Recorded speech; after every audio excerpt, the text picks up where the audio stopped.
Hello, I am Sharzat Morgan, and I have to make a correction on the video I posted yesterday. I'll link it up here about lesbian couples accounting for 72% or that they have a 72% divorce rate.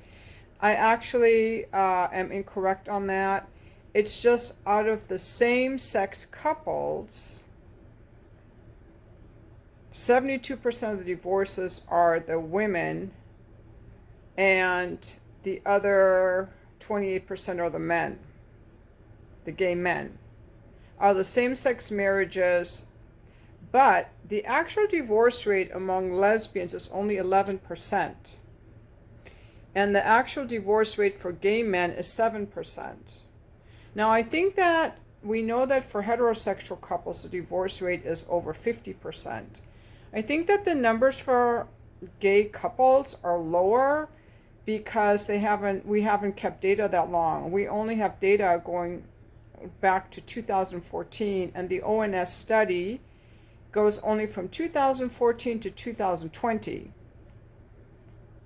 So I'm going to put in this video. Don't get triggered by all her gay pride stuff. I don't like it either, but I came across her video today, and she shows the table that she pulled from the ONS chart. She's a therapist, obviously gay therapist, and I thought that I need to make a correction to my video, and then I'll be back on the other side of this. ONS stands for the Office of National Statistics, which is the UK's largest independent producer of official statistics. So when I did my own calculations, the percentage of lesbian divorce was between 9 and 12% from 2014 to 2020, based on the ONS data.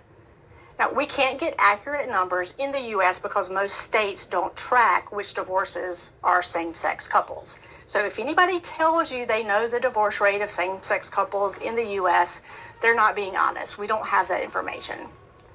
But most people usually agree that the US and England and Wales are probably similar in their same-sex divorce rates. All I did to get this number is to look up how many lesbians got married in the UK and Wales from 2014 to 2020. And here's the chart. This is the column for the female couples, the female lesbian couples, and this is the column for the male couples. This shows the number of lesbians who got married each year based on the ONS report from each of these years. Then I looked at how many lesbian divorces there were each year based on the ONS report, and here are the number of divorces each year. Now you can pause the screen and screenshot this if you need to and get out your calculators. There's usually one on your phone.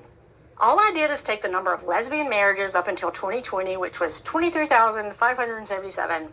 Then I took the number of lesbian divorces up until 2020, which was 2,095, and I divided it into the number of marriages. So it's 23,577 divided by 2,095, and I got 11.25% of lesbian marriages ending in divorce.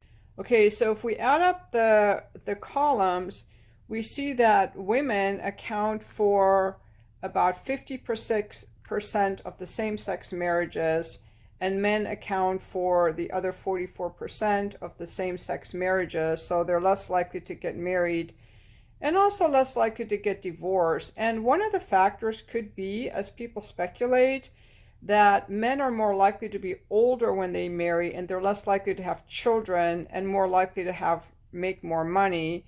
And these are all things that would reduce stress on a relationship. In addition to the other factors we discussed before, they're more tolerant of infidelity, they're not as emotional, they're less likely to get married unless they're really serious, they're likely to wait longer to get married. But also, when I looked at the ONS study, I saw that they said that the average length of marriage for lesbians was something like 6 years before they divorced, and for the men it was 10 to 14 years. So I just think that we don't really have accurate data yet, because a lot of divorces happen at year 10, and we don't have year 10 yet in the ONS data. And the US does not collect data. They do not apparently ask for the sex of the people when they get married. So the ONS data is from the UK, but the UK is probably pretty similar to the US. So I think we have to wait another 5 or 10 years to have more accurate data to compare. And again, also the numbers are very small. The study does note that the small sample is not going to give us, you know, equal results. I will also say that, you know, we in the sample set, we're not accounting for any varieties that could contribute to straight people getting married more or than gay couples. Maybe gay couples have to really want marriage or have certain traits. I don't really know because it's so new and the numbers are so small, and straight people have so many reasons for getting married. Financial security, which the lesbian couples don't have. They both make their own money. So in a lesbian couple, I know many lesbian couples where she had a child from her marriage and now she realizes she's gay and now she's married to a woman. So children are going to be a part of it. I don't know if it's true that gay men are less likely to have children. I do know some gay men actually go through surrogacy. I just want to correct the video. If you actually look at the number of lesbian couples who married between 2014 and 2020, it's 23,577. And during that same time period, we had 2,095 divorces, which is 11.25% of those marriages ended in divorce.